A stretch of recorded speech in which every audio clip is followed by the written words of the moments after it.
to our 59 3E VIP. I'm Sandra Ann Gauss, and I am your moderator for this evening. So for those of you who are joining us on Facebook and YouTube Live, welcome as well. And for those of you who are joining us for the first time, you may be asking, who exactly is 3E? Well, we are an empowerment specialist, and what we do is we empower people by engaging their talents to enhance their productivity and profitability. So we basically go to corporate companies, especially, and we help people to use their talents to the best of their ability. And we do this via our people development as well as productivity improvement programs. Okay. So what is the 3E VIP all about? It's a virtual interactive platform, which we actually started during the pandemic to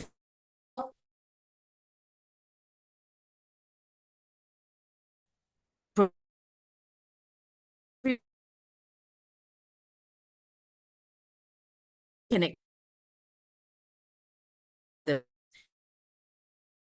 there is no catch. 59th session. Okay, so these are various programs that we've conducted. We have guest speakers from all around the world. We have some fun sessions as well from time to time. And this is conducted once a month, always at 8 p.m. Yeah. So for those of you who'd like to stay in touch with us so that you're informed of our various programs, please do like and follow us on our social media.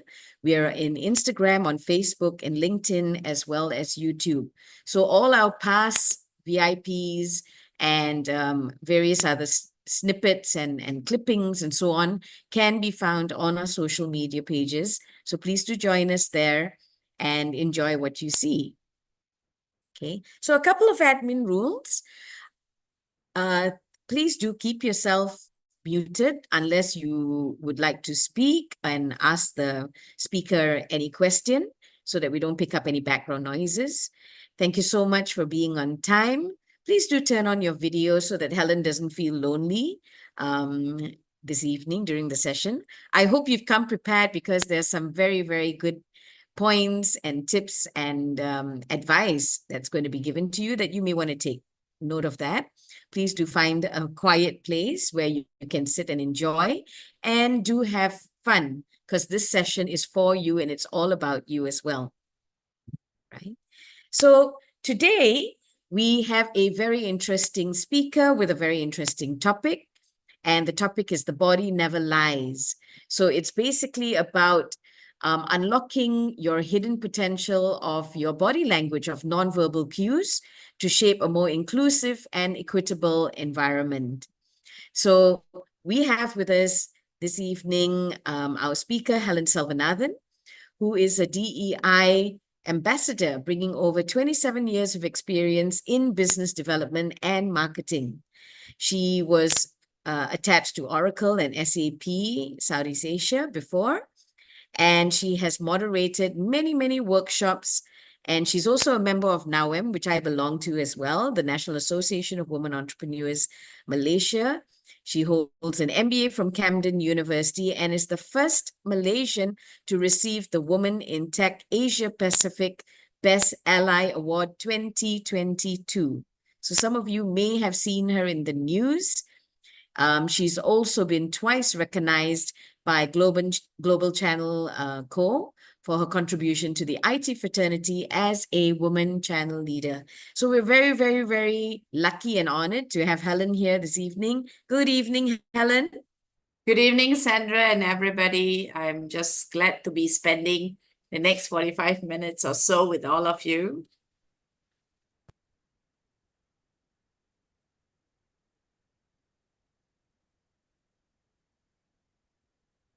Sandra?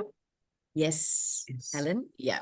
Ready for you to share your slides and take it away, Helen. Okay, so I can get started. So Yes, you Sandra, can. are you sitting up all excited or just tired from the day, or you just tired from the day, but still sitting up excited? Thank you. Thank you to everybody as well for joining. I know it's not easy time of the day when you're back from the day's work and you want to actually get started to spend time with the family and and maybe take a rest. But I want to assure you that this 45 minutes, an hour will not go wasted, because you're going to be learning something new.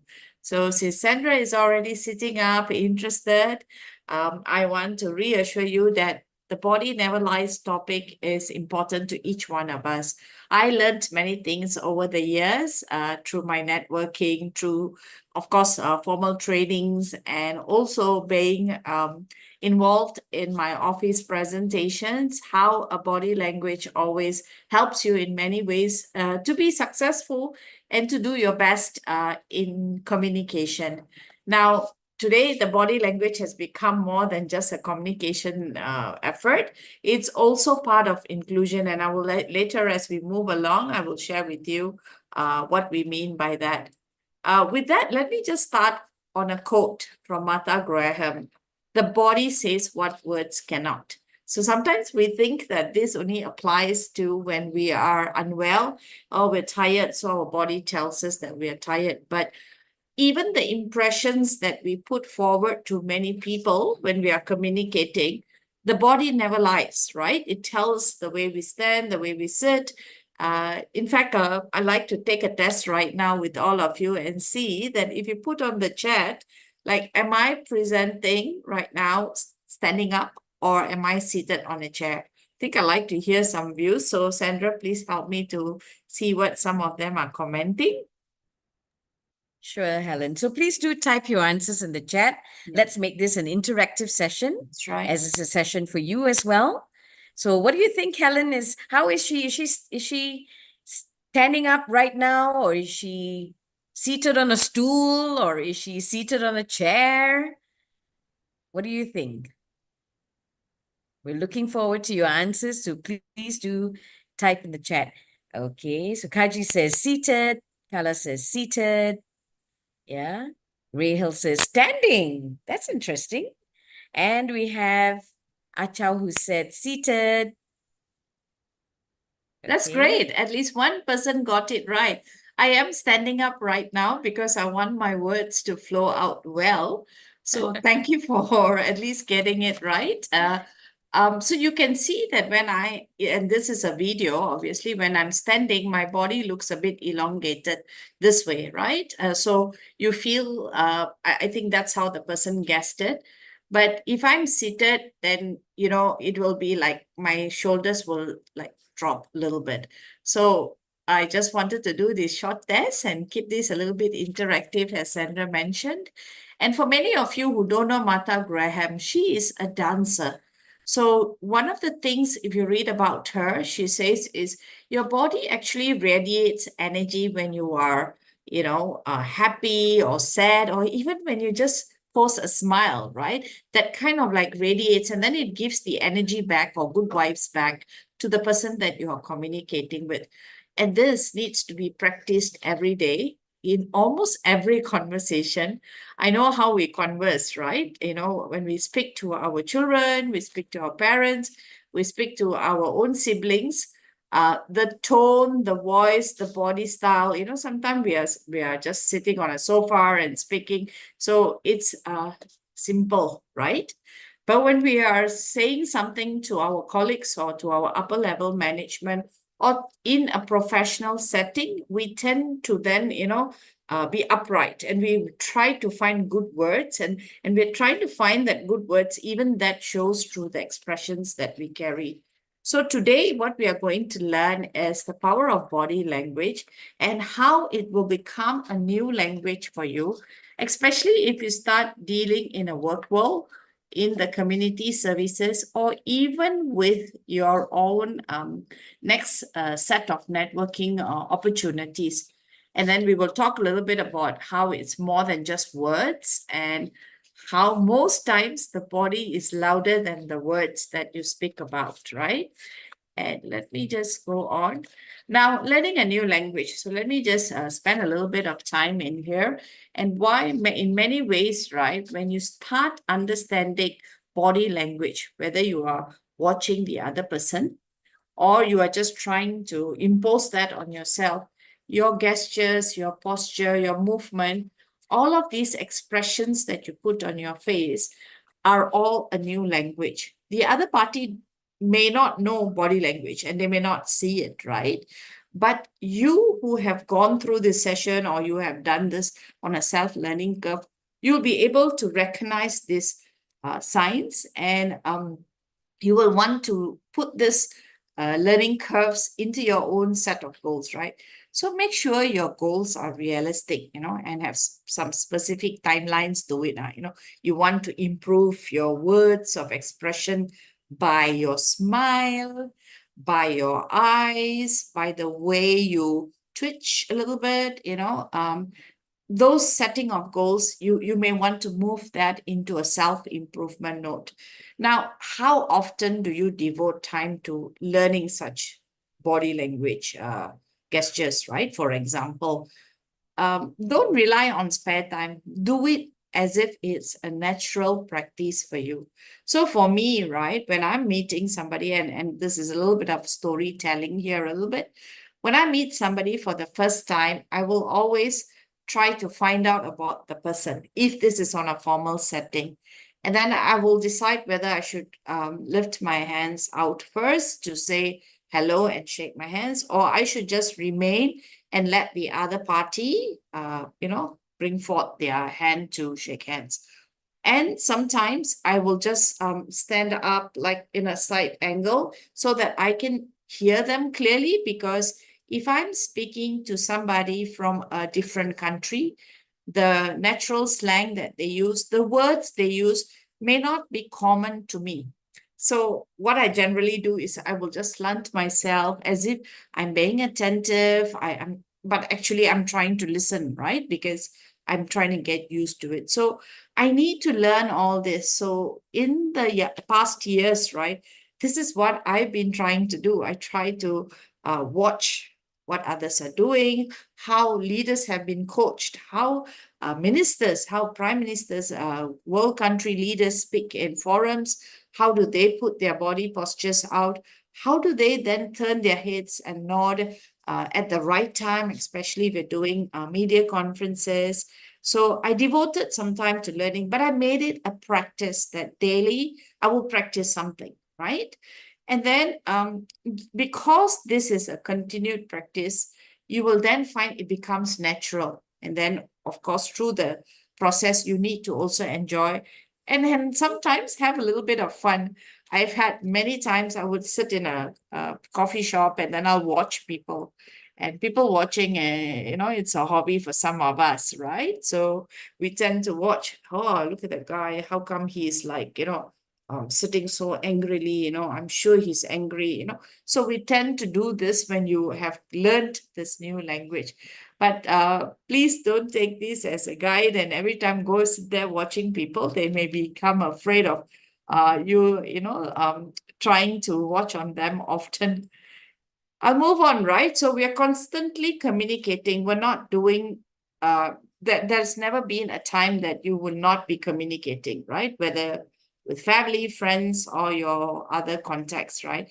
Even when you're not speaking. So for example, in a place where you are sitting in a conference and someone else is talking, when you slant your body down, it either shows you're very tired, or the chair in that conference is uncomfortable, or you even think that, oh, my body is, already aching. I can't sit in this. This is a boring session.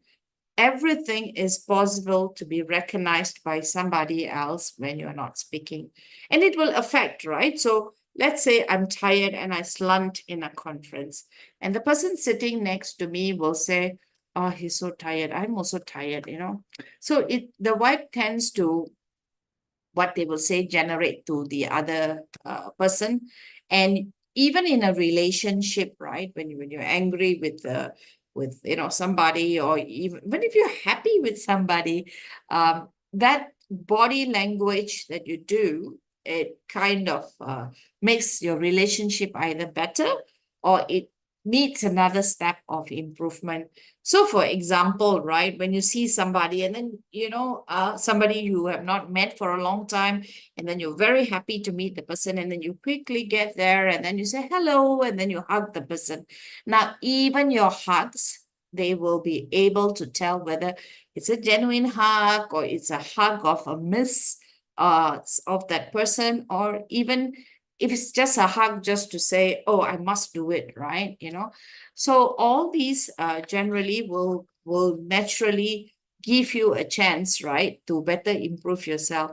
And in this improvement process, you will also learn to negotiate better, manage your relationships better, and then, of course, taking this communication, unspoken communication, we call it, to elevate yourself.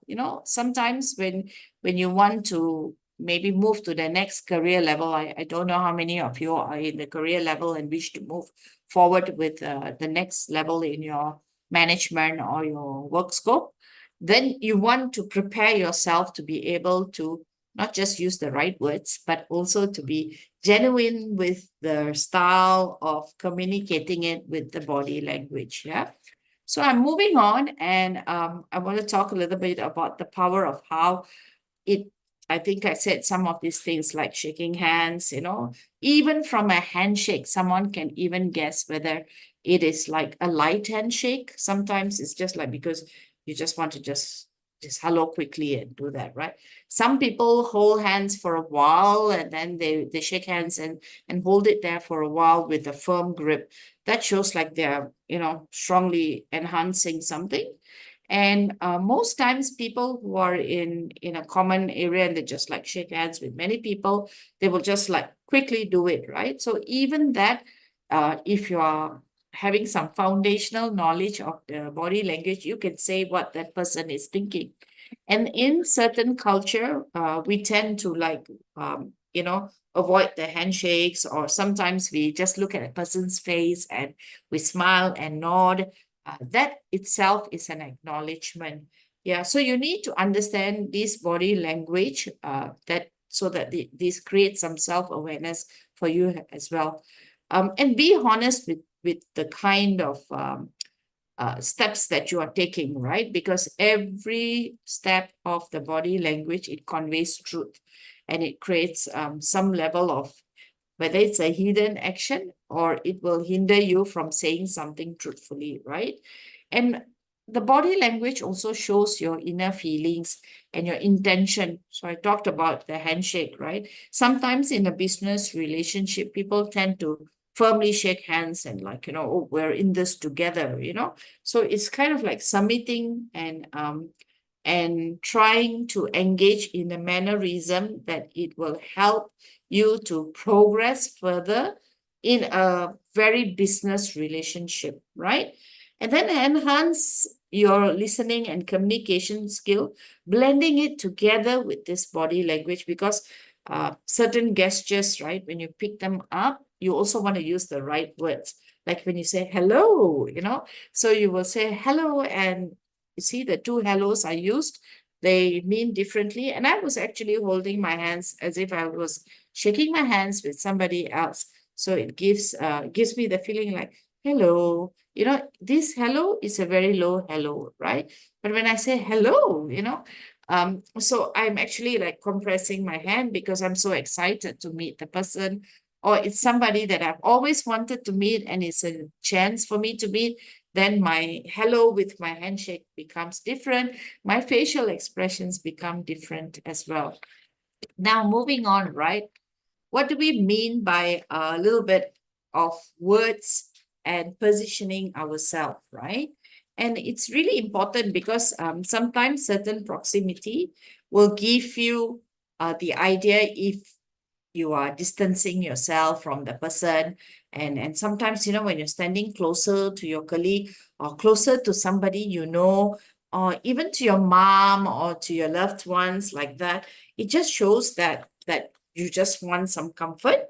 You want to be in a natural sense of feeling that your physical proximity is going to allude the right words as well, So it will also change the tone and pitch of how you speak.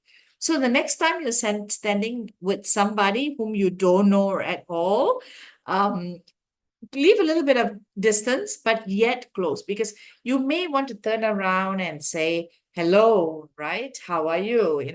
Glad to meet you, And when you do this, right, your proximity is at a distance that close yet not close, So remember the distance is also equally important.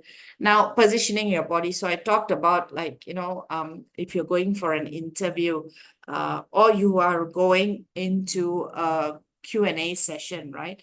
I have this tendency to kind of like sit in the front or the edge of the chair and slant myself like in a sideway, right? And then I will say, hi, thank you. I'll be very pleasant, and my sitting position will give this comfort to the other party to make them feel like she's really in it, she's listening to me and she's eager to get a response back. So I used to sit in the edge.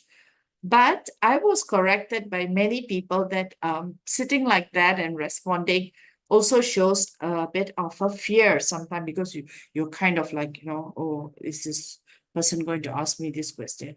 So sit comfortably. So you push yourself at the back and then you sit comfortably, and then you smile, and then you take the questions, breathing in, so that you can answer on a positive note. So I learned this over time. Of course, in my early ages, like everything is important to me, especially when it's a formal matter. And then I will be like sitting at the edge of the chair. I still think I'm comfortable, but then I'm always like at the side trying to listen, right? So positioning of the body is very, very important. I talked about facial expressions. Now, this is a given, right? Whether you are speaking smilingly, where you are making the other party comfortable, or your eyes is going left to right, which we'll talk about as well later. This facial expression is very important.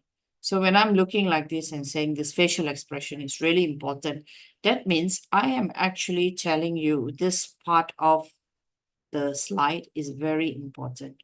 So I have certain gestures, right? I have my hand up, I have got my side look here. So this is a facial expression, right?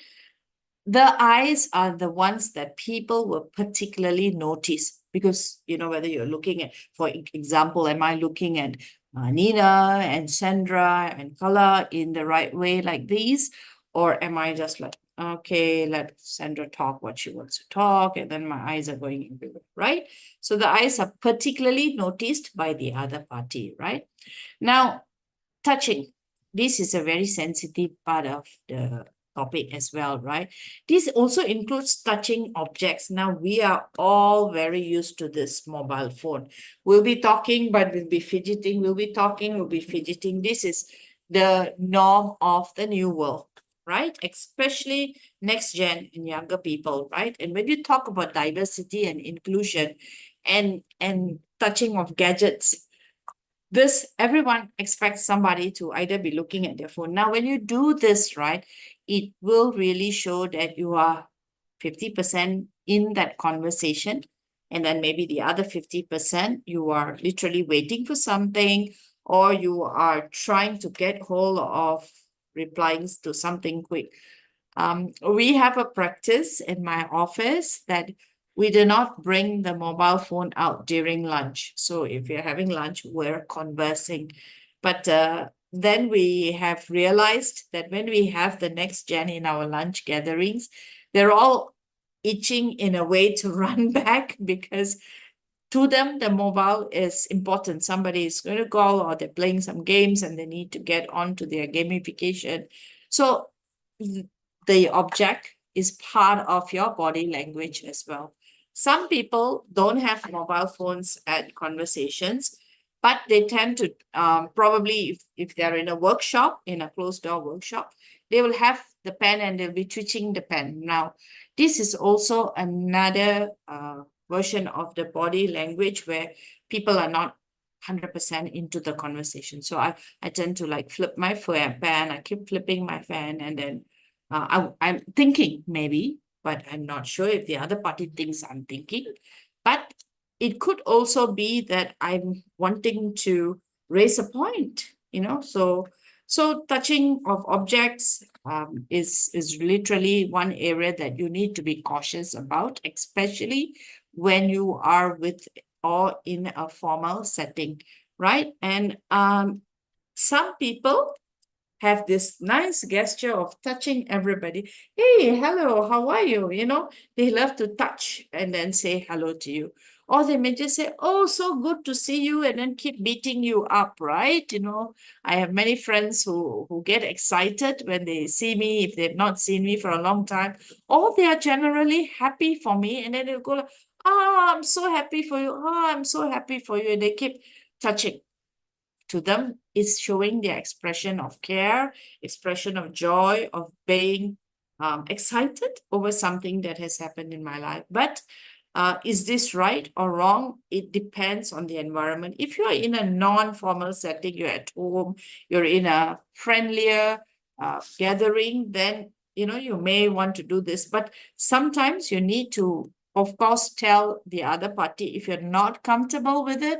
You should express your views on this and tell them like, hey, thank you for your wishes. You should maybe just shake my hands. I'm happy for it, but you can only do this if you know the person very, very intimately as well. So take this balance of when you should be touching people, when you should be touching objects, and when you should be literally be tapping to yourself, right? Like, I don't know how many of you noticed when the corporate video was playing, my hands were shaking like this, right?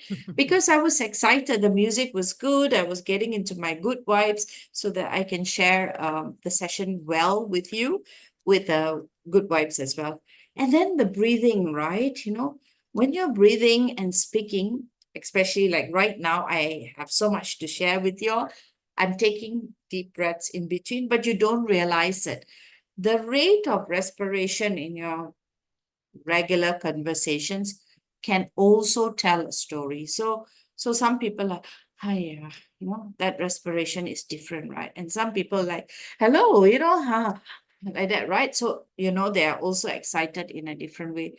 All of these are things that are more than words. They are expressions, yes, but there are also ways to take this forward in a stronger mannerism. Now, going on to the next slide, right? Helen, can I just Yeah. pose a question that was posted by Suren? Sure. He said, what do you think about placing the phone right in front of you on the table when speaking to someone? Okay, so if it's a formal environment, generally, if your phone is on silent, there are placement areas for the phone to be placed. So I'm happy to share, I don't have it right now, but I'm happy to share where phones should be placed in a very, very formal setting environment. But personally, to me, I do not like the idea of the phone on the table. I generally put it in a carry bag. And sometimes when I don't have a bag, I put it on my lap, right? So if I'm sitting, I put it on my lap.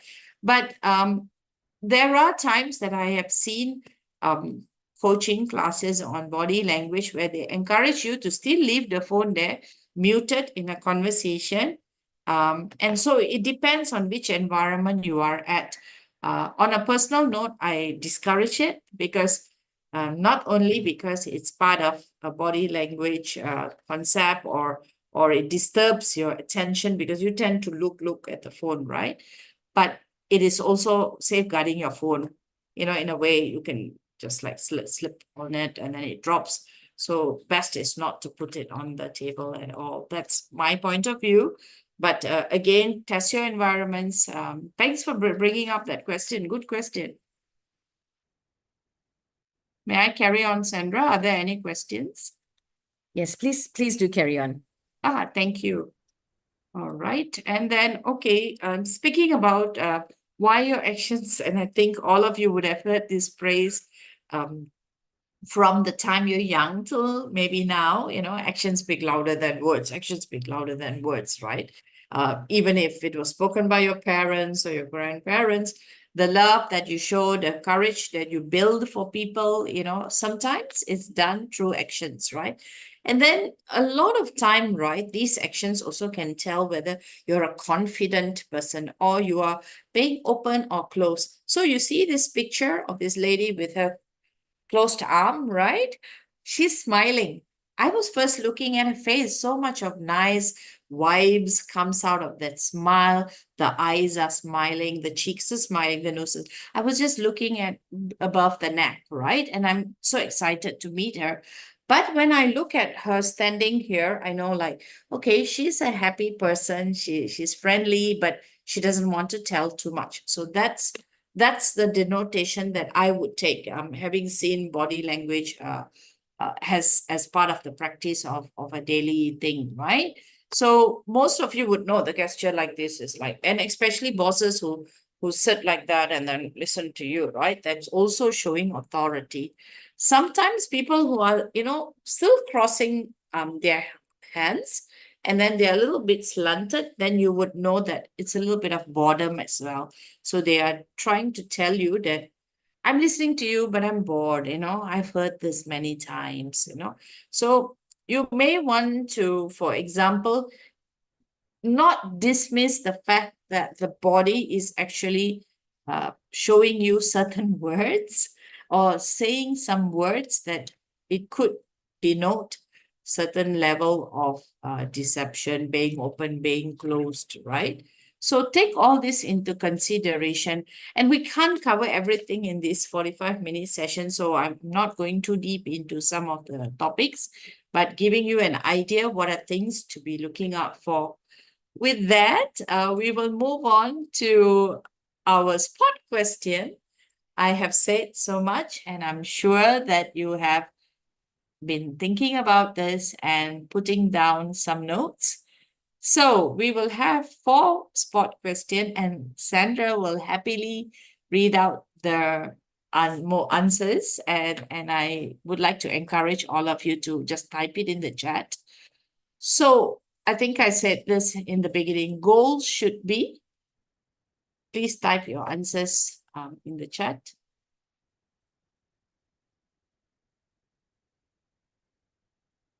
Right, Sandra, do we have some good responses? Yes, we're getting the responses coming in. Nice. Yep. And so far, we seem to have a unanimous vote for D, realistic. Excellent. I like this. People are actually very engaged in the session, Let me just add one more thing. When you have goals, you should have timelines, and it must be realistic. Don't tomorrow itself, everybody is starting to watch each other. Oh, yesterday I heard this topic, I must, and then I want to change this. Please have some realistic timelines. So goals should be realistic. Now And we have one answer from Kahil saying all of the above, E. He's concurrently practicing it and being compatible as well. Well, the next question, how often should body language be practiced? Please do type in your answers into the chat.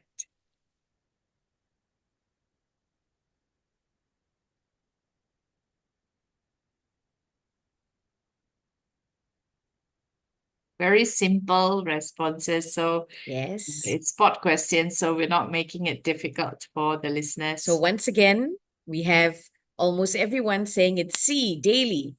Excellent. Every day, if you practice something, it just becomes part of you. It becomes an habit, and then you become better and better. Now, to the third question, what does body language not improve?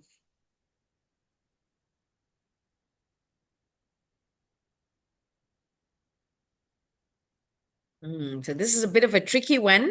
Yeah, I think everyone's thinking quite hard.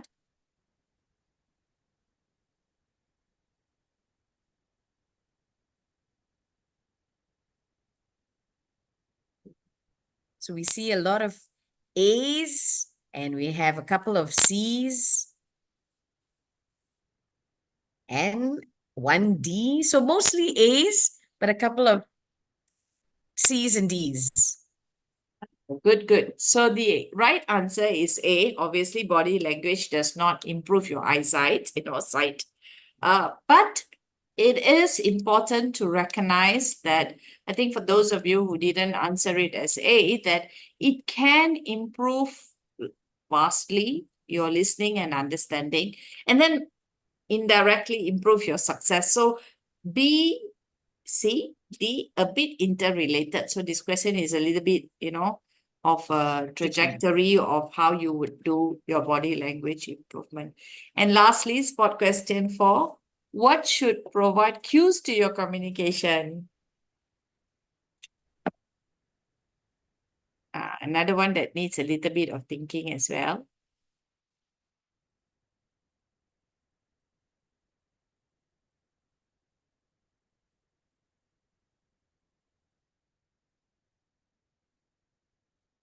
Are we getting responses, Sandra?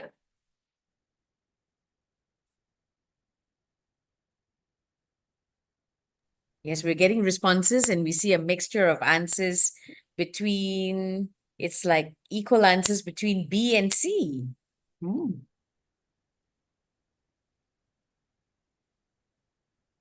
Thank you to those of you Mostly who C's, yes. mostly C's. Mhm. C's. Interesting. Okay. Thank you, everyone, for answering. The answer is B. Body language betrays your emotion. So, the feelings of should improve your cues. Generally, right?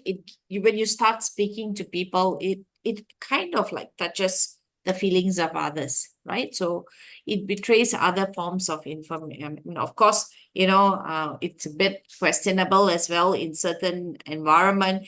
You may think that, the tone of your voice kind of like tells you, right, what your communication level is at, or maybe you just want to think a little bit more of, should I say this with a smile, or should I even be twinkling my eyes?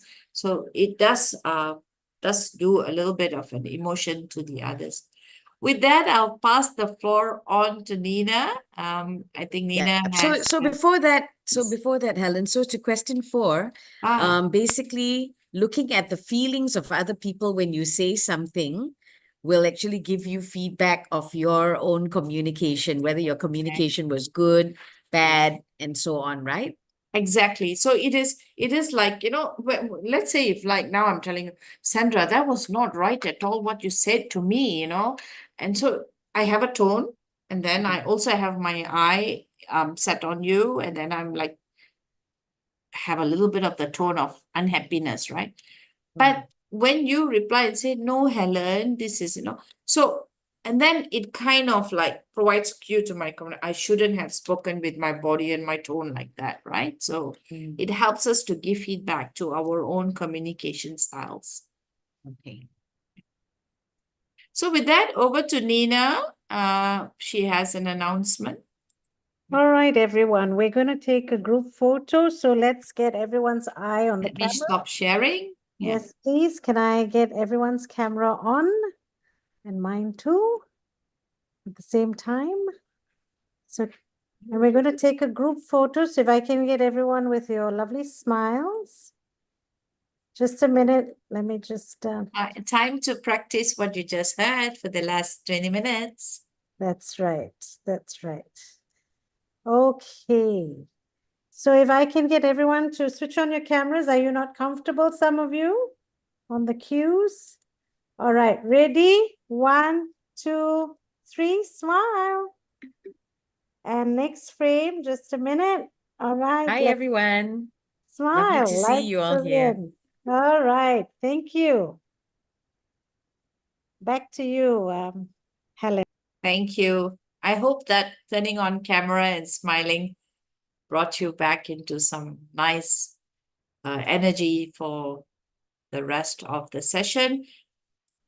How are we doing with time, Nina? Time now is 8:45. So, okay, so yeah, we will be quick with the rest of the session. Now, moving on, everybody. So this is another quote that I like. Emotions always has its roots in the unconscious and manifests itself in the body, kind of like appears and from your face, from your smile, your eyes, right? And then what are we doing? We're generally actively reading body language. Like I said, sitting in a coffee shop and trying to read somebody else's mind and body language, right? it will give you certain valuable insight, especially if you're watching to discuss something with someone and they're far away, but you kind of like can read them, and it will help you to improve your communication. Pay attention, especially to the positions and movement of people around you when you're in a business nature, because all that helps you, right? Whether it's head positions, physical gestures, and I'm repeating the eyes especially. Now, head positions. When you are in a nodding, typically nodding, it indicates agreement. It's a universal language. Everyone knows when you nod, it's an agreement, right?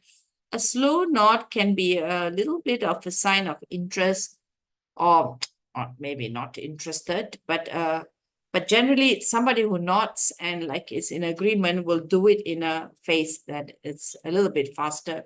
Then you have a bit tilted up, then you know that that person is like thinking, right?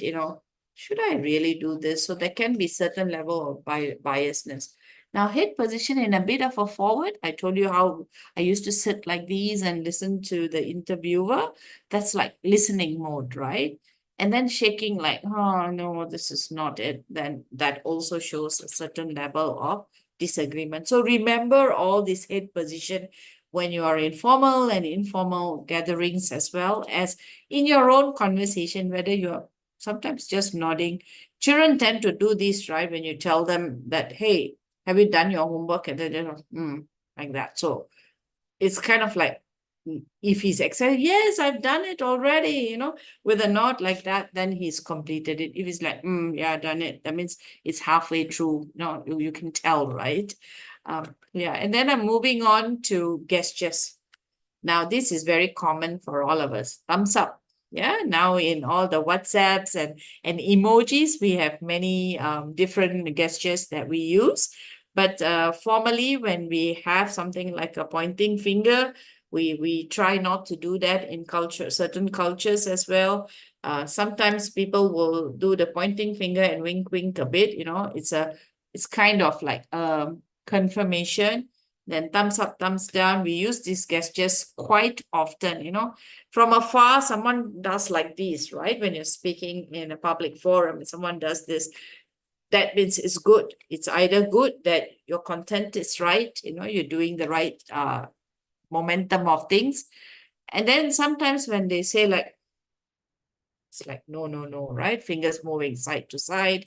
So that motion is literally like, no, I'm disagreement with you and I'm wanting you to stop something, right? So you also got to watch all this. Thumbs up, thumbs down generally means like this in a universal language.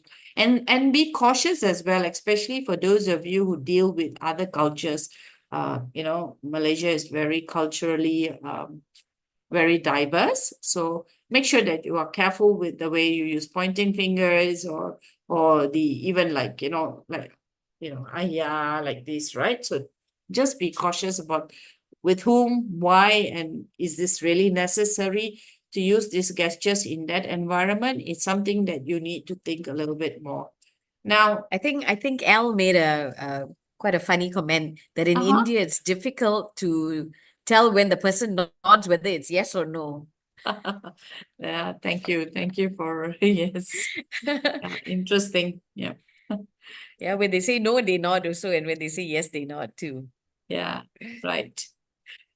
Yeah, so again, open versus closed body language. I think I spoke a little bit about the arms crossed, legs crossed when seated, legs not crossed.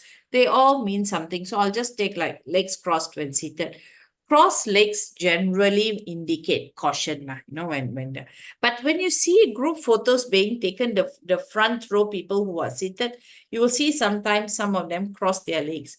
That doesn't mean they're being cautious, they're just so used to the style of when their PR or their comms team tells them, please ensure your legs are crossed. And then also because what clothes you're wearing. So sometimes your legs, below your sari or your baju kurung or your other longer dresses, your legs can be crossed. So men generally will have a little bit more sturdy seated arrangements for photography, right? But in a communication standard, generally you tend to watch over how this is being done. One leg over the other at the knee, may sometimes like be, like I am in power kind of thing, right? So closed body languages generally are caused by a desire to kind of like self-protect as well, so sometimes the closed body is also being very relaxed, like I don't want to do anything, but with a little bit of a close relax. So I just want to caution you, please be wary about the kind of body language that you see when a person is open or closed. Like a picture of this girl, right? She doesn't want to share. She just doesn't want to talk. So automatically, she just doesn't want to talk. But someone else may read her picture and say, like, she's very sad, she just maybe wants to just be on her own, and someone else may read it as, oh, she needs help. I need to go to talk to her, So think about what I just said, and it's just one picture like this, right? Now, very important, we talked about the eyes habit. So if I go from my right to my left, literally not good, right? I'm kind of associating certain imagination, and it may mean a story if I keep looking sideways like that. And then looking to the left, most of the time we say, right? Looking to the left, someone is trying to remember something. I forgot to tell Sandra this, that I may take more than 9 p.m. To end the session. So that's, I'm looking at the left. Should I tell her now? So those thoughts are running in their mind. And then sometimes people tend to look on the left, like even the head is not tilted, but they're looking on the left with a bit of a down. Then it's like they're talking to themselves, but they're trying to recall something. So think about all these eye contacts. I generally, if I'm very, very comfortable with the person, even though I'm meeting them only maybe for the second time and I've never had long communication with them, I will look at them in the eye and I will speak to them, because that's my way of showing I'm really interested and I want to be truthful in our go forward, whether it's business or whether it's personal. So I will look straight into the eye and speak. I've had many times, I can even see, like, when I'm talking to certain managers, the eyes will be here and there, and then I will say, like, did he even pay 50% attention to my ask and requests? But culturally, some people don't like to look straight into the eye. They tend to have this natural thing that they feel that they're more comfortable not looking at you, but they're listening, So you need to read the body placement. You need to look at the eye. And then some people like to roll their eyes like, yeah, this guy talks the same thing again, so that's the roll the eyes, which most of us know, right? And most of us even do it. So the biggest single problem in communication, right? And Bernard Shaw, most of you know George Bernard Shaw, is the illusion it is taking place, right? We all think we know everything about communication, but we need to understand that every communication has its plus and minus, positive and negative. So until you jive together in the open communication, have that integrity and honesty in the way you communicate, whether it's body language, the words, the eyes, every movement, then you have done a good communication to a large extent.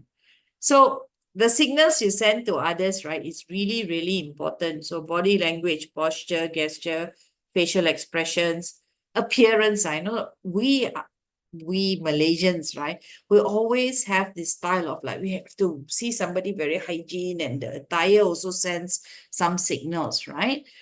And then when we see somebody not so hygiene, then we start running things in our mind. People make certain negative assumptions on these appearance things. So make sure that your appearance, sometimes friends tell me, oh, why are you not happy? Because I've always been this bubbly person, so when I'm not happy, they can read this and they will tell me, hey, something's wrong, so that's the style they have noted me. That's the way I have given them the impression I am. And so how you portray yourself is very, very important. And then we talked about personal distance, right? Now, to create a personal distance, to create a personal distance makes people appear cold or not.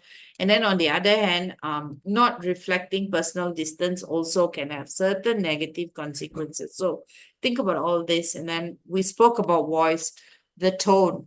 Are you speaking loudly? Are you just like happy and in a tone that makes everybody happy with what you are doing? So I'm not going, because due to time, I'm just going to make sure that I'm breezing a little bit faster here, but feel free to put your questions in the chat and we will try to answer as much as possible this evening. So I spoke about pitch, right? People tend to naturally respect deeper voices, like certain movie stars, certain leaders, they have some good really voices. High-pitched voice are viewed as a sign of immaturity. I keep hearing this, right? Because people don't like when someone is like screeching and speaking, right? But this is individual, okay? When you believe you have a high-pitched voice, try to lower it one pitch lower when you're speaking in general. But when you're with your friends, you're very comfortable, stay your natural self. I know people need to accept you the way you are. Speed, right? Keep at a moderate rate. Like now I'm speaking a bit faster because I'm rushing for time. But make sure you face yourself out how you want to communicate, because sometimes it can lead to miscommunication when you're speaking faster and then the other party didn't hear you clearly enough, right? And then we talk about standing or sitting upright, hunching over, shrugging your head, ducking down. All of these, right, actually gives an indication of whether you are physically, emotionally healthy is one thing, but also the kind of sign you send, whether you're a weak person, you're a strong person, or you have confidence in the body language that then denotes together with the kind of words that you use. So I'm going to just stick at this picture for a while. It's also a part of diversity where you see the women, you see different dressing styles, you see a little bit of formal and informal. Now, it's not what you don't say that counts, right? And what am I saying here? It means that the way you dress up, the way you stand, the way you look at somebody, it will give the other person the impression whether you're defensive. For example, the lady in casual clothes, but she's defensive because she's putting this here like this, right, on the hips. Most times people do not know, oh, she's a very aggressive person trying to defend herself, right? And then you think like the guy with his both his hands in his pocket in jeans, he's probably wanting to go somewhere fast. He's just wanting to get going, But some people say that if you have your hands in your pocket, you're also a bit insecure, because you were not knowing what to do, and then you want to like actually inside the pocket, you're tapping your fingers or something like that. I'm going to pause here and then see if there are any questions. And we'll take the questions here, Sandra, and then we will wrap up. Sure. No, there's no new questions, but if you do have any questions, please do post it in the chat. I'm sure that you do have some questions about different styles of body language or what's acceptable, what's not acceptable. Perhaps, reflect on some of your habits. What are some of your common body language? Yes, and then if you're still thinking of the question, let me wrap the session up by giving some words from the wise people. Dale Carnegie, known for, being a great coach. He said there are 4 ways and only 4 ways in which we have contact with the world, right? We are evaluated and classified by these 4 contexts: what we do, how we look, what we say, and how we say it. So I took his quote, and of course, Ralph Emerson, another great writer that I love reading his connotations and all that.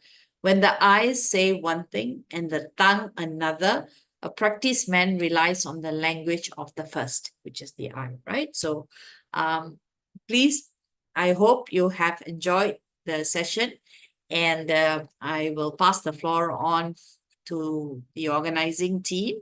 And thank you for having me, and I'm here to take any further questions. Over to you, Sam. Yeah, Helen, there is one question by Al on how do you portray a cool way of openness when you're standing up? Meaning you So- want to show So that you're when a you're cool standing and person, you want to right? portray that you're somebody who's cool, and you're open. So what's the best body language for that? Well, if it's in a formal setting and you want to say, I'm not afraid, but I'm cool. I'm cool about everything, right? So you will stand like not the side way. You will stand straight like this, like facing straight, because you're not afraid. Why should you stand side like that, right? Or like truly half body, you're not afraid. So you were like, cool, you're cool about it. So that's for formal. And then you will always be in a formal setting, you're formally dressed as well, right? These days, maybe the younger gen, they have a different dressing styles even in formal functions. So you stand like upwards, but you face straight because you're cool. Your eye is very straight. You're honest about being happy and cool about yourself, right? So you would portray straight. In an informal thing, generally you will like be a bit like mellow down your shoulders, maybe in the shrunk shape, but then you're like, hey, I'm happy, I'm fine, this is fine with me, okay, I don't have my drink here, fine, I don't have my best, I came with a different mindset of different food, I'm fine, I'm cool about it. So you can be a little bit more body relaxed, but in a formal one, you So- will be upright, yeah. So in a formal Setting. stance, right? What do you do with your hands? Can you put one hand inside your pocket? Does that show that you're cool? Generally, in formal standings, we don't encourage putting the hands in the pocket. You know why? You want to shake hands with one person, and then on your left, you want to hold a drink. I generally do this, and this is my way, because I use my left hand to hold the drink, so my right hand doesn't get wet. Have you seen places where people hold the drink in the right hand and then they have to go find a tissue, right? So generally, always hold my drinks in the left hand so that I can shake hands with people with my right. People who don't shake hands, then they have all the right to hold their drink in the right hand as well. It's your comfortable zone, right? But we generally don't put hands into the pocket in a formal setting. Informal, yes, you're with your own age groups, or you're with people who know you well enough, then you tend to have hands in the pocket. Or sometimes, you just, even like this can be called, I'm cool about everything, can be. What about I've noticed some people where they only have their thumb in the pocket, and their other four fingers out. So in a way, it's like, It's a it sense kind of looks- worriness and insecurity. even with one thumb in the pocket. Yeah, it's kind of Ah. like I'm fine, Weary. but I'm not fine. I'm actually having my Okay. thumb in my pocket. I'm fine. I'm not fine. Yeah. But Okay. again, in certain ways, I've been told many times, I've asked people, because sometimes you're doing a workshop, you ask people to stand, right? You just give them a chance. Okay, all of you go and stand in the front. You can see, right? Somebody is already having their hand in the pocket, Yeah. because don't know what to expect Do when with I'm it. standing in the front, right? Yes. Okay. Any And we other have questions? another question by Kaji on what's the influence of color on our dressing?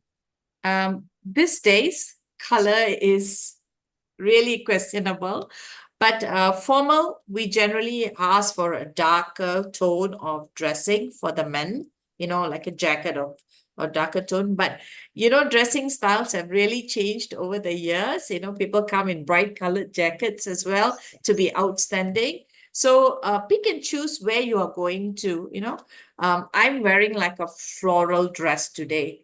If it was a few years back, it's a presentation, I'm speaking to somebody, I'll be in a jacket. But then you see, I'm fine now, because I'm feeling comfortable that this is an evening talk and people are a little bit more relaxed, and it's not 100% formal in that sense, right? So definitely yes, to having a formal jacket, and smart casual. A lot of people, when you tell them smart casual, they call you back and ask, what do you mean by smart casual? Should I just come without tie? just come with a jacket and a shirt. Today's smart casual is even wearing, you know, your denim jeans, and then you put on a nice t-shirt, and then you put in your jacket, and then you wear your walking shoes, I call it. You know, The people are sneakers, coming. yes. Yeah, your sneakers. Yes, They come yes. in that, and look at the many CEOs of the new Yes. generation world. They're all in sneakers when they're speaking in formal sessions as well. It's a trend that has been accepted by a world dressing style. Mm. What about when you are a speaker and you're holding the mic? So this is a question from Suren. Your one hand is holding the mic and you have the other hand in the pants pocket when speaking No, to the that audience. is a no. If you are a speaker, it's a no. Please don't practice it that way, because once you practice like that, you tend to be like that, right? You know, I've seen I've seen a CEO who always holds the mic on his left hand when he's not left-handed. But one day when I asked him, I said, wouldn't you be more comfortable because then your hand gestures, you know? He told me this, I have my right arms are larger, so I feel very cautious and you know, like he is too feeling Conscious, yeah? insecure that he's holding the mic and everybody's looking at his hand and not this. But on a stage, we wouldn't even have noticed it, right? Because he knew about his own self, he wanted to make sure. So for me and Suren, thank you for that question. We generally discourage people who are speakers to, you know, not having their hands in their pocket at all. You either have it at the side. Some people are very good. They have clickers, so they tend to like the clicker become their object, right? Object of protection in while they're speaking. Okay, the clicker is there, right? And some people are very good with gestures. When they say like these, you know, they mean like a pleasant thing that they want to bring forward. So please, I encourage all of you not to have hands in the pocket when you're a speaker. Thank you. Okay, great. Ah, Thank we you so spent much, extra everyone, for your 5 questions. minutes. Yes, thanks very much. So we have actually just completed the question and answer session. Yeah. Now, so for those of you who would like to receive your certificate of attendance for the session today, please do scan the QR code, fill in the Google form and submit it.